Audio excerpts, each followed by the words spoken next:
আপনাদের থেকে সারাটা ঠিক কতটা ভালো পাই না আমরা পাই আসলে এই অঞ্চলের মানুষ তো অনেক ইমানদীপ্ত, ঠিক না ভাই? আমি আবার একটু তাকবীর দিব ভাই, আল্লাহ নামের বরকতের ধ্বনি উচ্চারণ করব তাকবীরের মাধ্যমে। কোনো ভয় আছে মুসলমান? কোনো ভয় আছে? আসমানটা খোলা আছে আল্লাহকে সাক্ষী রেখে আল্লাহ নামের তাকবীর দিবেন। নারায়ে তাকবীর, লিল্লাহি তাকবীর, ইসলাম ইসলাম, জিন্দাবাদ জিন্দাবাদ। কোরআন সুন্নাহ যেখানে আমরা আছি সেখানে নারায়ে তাকবীর। এই দেশে এখনো নাস্তিক এবং মুরতাদ আছে কি নাই?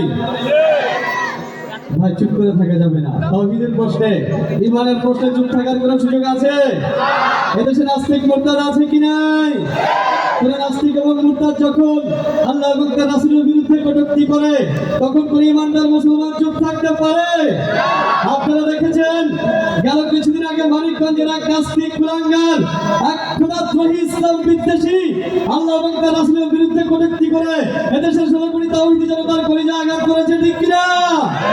আজকের এই প্রোগ্রামের মঞ্চ থেকে হুঁশিয়ারি উচ্চারণ করে বর্তমান সরকারকে জানিয়ে দিতে চাই, ওই নাস্তিক কুলাঙ্গার আমল সরকারকে সর্বোচ্চ শাস্তি নিশ্চিত করে এদেশের 16 কোটি তাওহীদি জনতার ঈমানের দাবিকে পূরণ করতে হবে, ঠিক কিনা? আর যদি আপনারা এদেশের 16 কোটি তাওহীদি জনতার ঈমানের দাবিকে পূরণ করতে ব্যর্থ হন তাহলে স্বৈরাচার হাসিনার মতো এদেশের তাওহীদি জনতা আপনাকেও লাল কার্ড দেখিয়ে দিবে, ঠিক কিনা? কণ্ঠে আমার ভাগ পরিবার, কণ্ঠে আমার ভাগ পরিবার, পক্ষে ভাগ কুরআন, ঈমানের তেজে বলিয়ানরে আমি যে মুসলমান, চিরদুর্বার দৃঢ় প্রত্যয়ী অসীম সাহসী বীর, আল্লাহ ছাড়া কারো কাছে আমি নই না মোটে শির। 16 ভরা পৃথিবীর মাঝে আনতে নতুন দিন, অলস ছুটি সত্যের পারে বুকে নিয়ে শহীদ।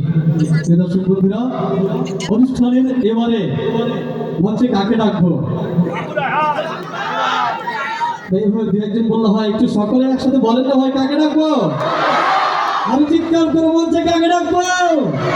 অনুষ্ঠানের এবারে সঙ্গীত নিয়ে মঞ্চে আসবেন ইসলামী সঙ্গীত জগতের এক অবিসংবাদিত কিংবদন্তি, যিনি মহামান্য রাষ্ট্রপতির হাত থেকে জাতীয় স্বর্ণপদক প্রাপ্ত হয়েছেন। অনুষ্ঠানের এবারে সঙ্গীত নিয়ে মঞ্চে আসবেন কলমের জনপ্রিয় ইসলামী নাশিদ কণ্ঠশিল্পী শিল্পী নারায়ে তাকবীর, লিল্লাহি তাকবীর, নারায়ে তাকবীর।